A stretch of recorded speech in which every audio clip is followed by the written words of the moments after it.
Guys, एजुकुल the teaching channel में एक बार फिर आपके सामने हाजिर हुए हैं एक नई लेक्चर के साथ। आज हम जिस टॉपिक के बारे में डिस्कस करेंगे वो है ऑर्गेनाइजेशनल कल्चर। ऑर्गेनाइजेशनल स्ट्रक्चर के बारे में हमने ऑलरेडी डिस्कस किया है। ट्रेंड्स इन एजुकेशन के बारे में हमने ऑलरेडी डिस्कस किया है। उसी से रिलेटेड ये भी एक टॉपिक है ऑर्गेनाइजेशनल स्ट्रक्चर। इसके बारे में आज हम डिटेल में स्टडी करेंगे, लेकिन सबसे पहले आप लोगों को क्या करना है, please like, share and subscribe my channel so that कि जितने भी लेटेस्ट लेसन्स आए वो आप तक पहुंच पाए। चलिए शुरुआत करते हैं अपने लेसन की। Organisational culture. ऑर्गेनाइजेशन के बारे में आप ऑलरेडी डिस्कस हम कर चुके हैं। ऑर्गेनाइजेशन का मतलब क्या होता है? ग्रुप ऑफ इंस्टीट्यूशंस या ग्रुप ऑफ पीपल या ग्रुप ऑफ सोसाइटी जो किसी भी चीज़ को करते हैं, जो कलेक्टिव वे में किसी चीज़ को करते हैं, कोई एक नया इंस्टीट्यूशन या कोई भी चीज़, उसे हम ऑर्गेनाइजेशन कहते हैं। अब कल्चर क्या है? कल्चर क्या है? हमारी संस्कृति है, हमारा रहन सहन है, किस तरीके से हम रहते हैं, क्या हम डालते हैं, क्या हम जिस तरीके से हमारी ड्रेसेस होती हैं, जिस तरीके से हमारी लैंग्वेज होती है, वो सारी चीज़ें इंक्लूड होती हैं किसमें? कल्चर में। इससे रिलेटेड अगर आपको टॉपिक चाहिए तो कमेंट सेक्शन में प्लीज़ डिस्कस कर दीजिएगा। मैं कल्चर पे पूरा एक डिटेल लेसन लेकर आऊँगी। Organisation culture is the most important aspect of organisational life. अब ये कहते हैं कि ऑर्गेनाइजेशन कल्चर जो है वो बहुत इंपॉर्टेंट एस्पेक्ट है, एक पार्ट है किसका?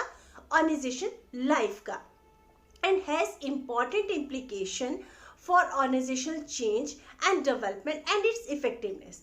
किसी भी ऑर्गेनाइजेशन की इफेक्टिवनेस, उसके तरीका जो है चलने का, उसके लिए उसकी इम्प्लीकेशंस की किस तरीके से हम इम्प्लीमेंट करते हैं, जो भी हमने ऑर्गेनाइजेशन में करना होता है, उसकी डेवलपमेंट, उसको किस तरीके, उसकी ग्रोथ के लिए जो कल्चर है वो बहुत इंपॉर्टेंट रोल प्ले करता है। Organisation culture is the sum total of shared norms, values, attitude and belief and important understanding. अब ऑर्गेनाइजेशन कल्चर क्या है? सम टोटल है। कलेक्टिव में अगर हम देखें तो क्या है? नॉर्म्स, जो हमारे नॉर्म्स हैं, जो सोसाइटी के कुछ नॉर्म्स हैं, कुछ वैल्यूज हैं, कुछ एटीट्यूड हैं हमारे, और कुछ बिलीव्स हैं, कुछ मान्यताएं हैं हमारी, उन सबको अगर हम कलेक्टिव फॉर्म में देखें, जो हमारी अंडरस्टैंडिंग है, उसे हम क्या बोलेंगे? हम बोलते हैं उसको organisation culture. It may infer from things, doing and feeling held by people in common।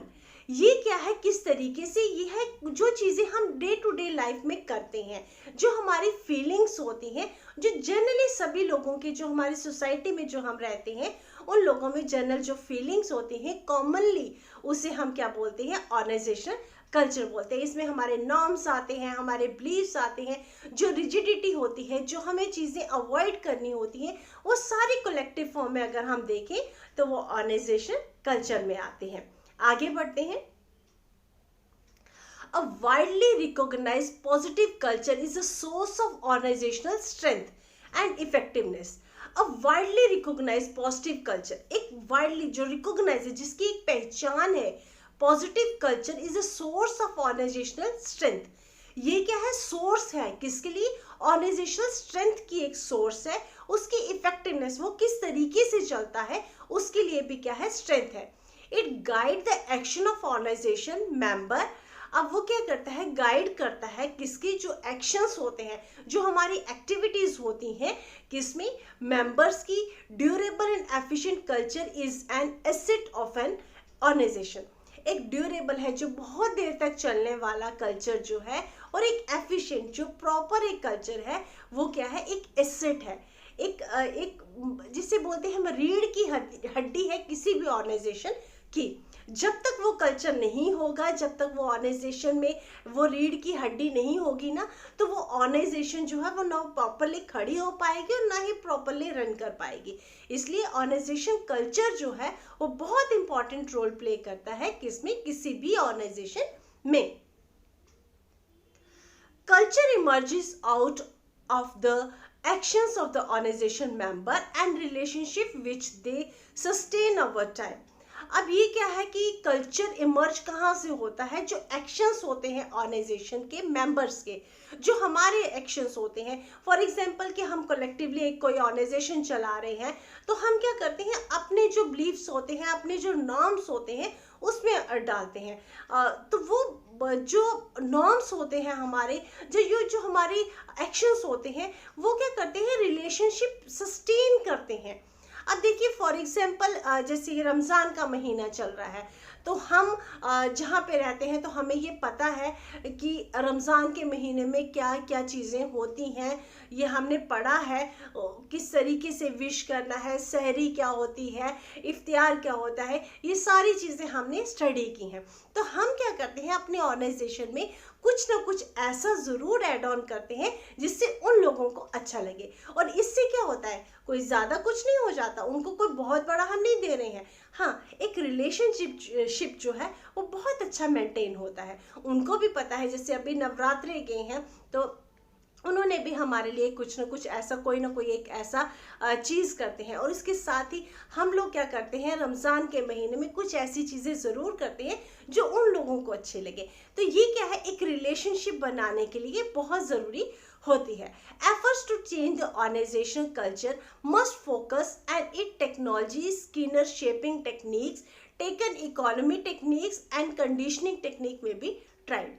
अगर अपने एफर्ट्स को चेंज करना है, अगर कोई भी चीज़ हम लाना चाहते हैं, चेंज करना चाहते हैं हम अपने ऑर्गेनाइजेशन में, तो हमें ये क्या करना है, फोकस किसको करना है, शेपिंग टेक्निक को, कि इस तरीके से चेंज करना है कि किसी को कोई इफेक्ट ना हो। कंडीशनिंग मेथड है जो कि साइकोलॉजी का है, जिसमें हम क्या करते हैं, आर्टिफिशियल स्टिमुलस देते हैं ताकि हमें रिस्पॉन्स मिले। इसके बारे में भी आपको डिस्कस हम कर देंगे, अगर आपको चाहिए तो कंडीशनिंग मेथड ऑफ लर्निंग के बारे में आपको हम डिटेल में बता देंगे। कमेंट सेक्शन में प्लीज डिस्कस कर दीजिएगा। कंडीशनिंग टेक्निक से हम क्या करते हैं, हम ट्राई कर सकते हैं किसी भी ऑर्गेनाइजेशन को कल्चर के थ्रू चेंज करने के लिए, कि हम आर्टिफिशियल एक स्टिमुलस दे सकते हैं ताकि हमें रिस्पॉन्स मिल जाए। तो कल्चर क्या करता है, किसी भी ऑर्गेनाइजेशन को अगर चेंज करना हो, इस शेप में लाना हो, कुछ अलग पैटर्न लाना हो, तो हम क्या कर सकते हैं, उसमें कंडीशनिंग टेक्निक्स को ट्राई कर सकते हैं, या हम टेक्नोलॉजी को भी ट्राई कर सकते हैं। तो इसमें कल्चर जो है बहुत बड़ा अपना रोल प्ले करता है। Organizational culture exert a powerful influence on the way employees behave and perceive significance of organization goal. Organisation culture क्या करता है, पावरफुल इन्फ्लुएंस का रोल प्ले करता है एम्प्लॉयज़ को, ताकि वो जो बिहेव करते हैं और जो परसीव करते हैं इम्पॉर्टेंट जो चीज़ें हैं, ताकि हम जो है इस तरीके से बिहेव करें, इस तरीके से हमारी टेक्निक हो, ताकि हम जो ऑर्गेनाइजेशन गोल की तरफ पहुंच सकें। हमारा जो मेन मोटिव क्या है, अपने गोल की तरफ पहुंचना। तो उसके लिए हम किसी भी टेक्निक को यूज़ करते हैं, लेकिन इस तरीके से यूज़ करेंगे ताकि किसी को भी इम्पैक्ट ना हो, किसी को भी कोई हार्म ना हो। बिहेव किस तरीके से करना है और परसीव वो किस तरीके से करेंगे, ये हमारी नॉलेज में होना चाहिए।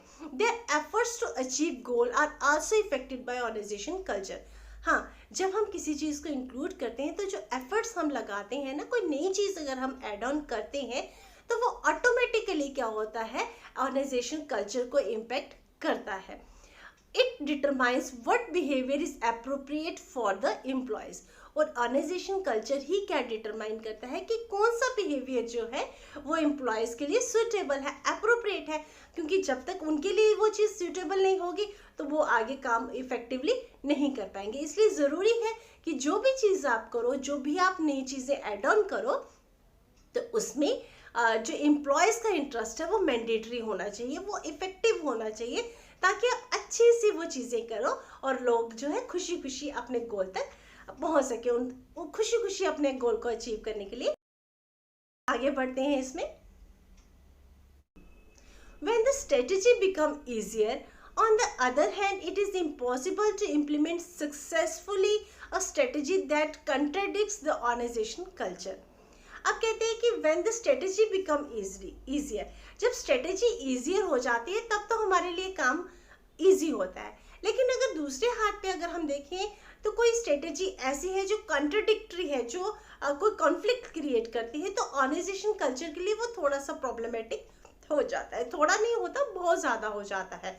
It is if any program of teaching learning has to be implemented effectively, the culture prevailing in our institution will have to be brought to conform to the need and requirement of the program.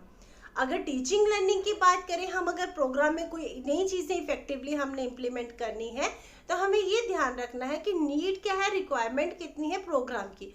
For example कि अगर हम BEd में जो चीज़ें पहले 1 साल की थी बीएड, उसके बाद 2 साल की हुई, अब हम फिर से कोशिश कर रहे हैं कि 1 साल की हो जाए, लेकिन हम इसमें इंटीग्रेटेड बीएड को भी इंट्रोड्यूस कर रहे हैं जो 3 ईयर कोर्स होगा या 4 ईयर कोर्स होगा, जिसमें आपकी ग्रेजुएशन भी हो जाएगी और बैचलर्स बीएड भी हो जाएगी।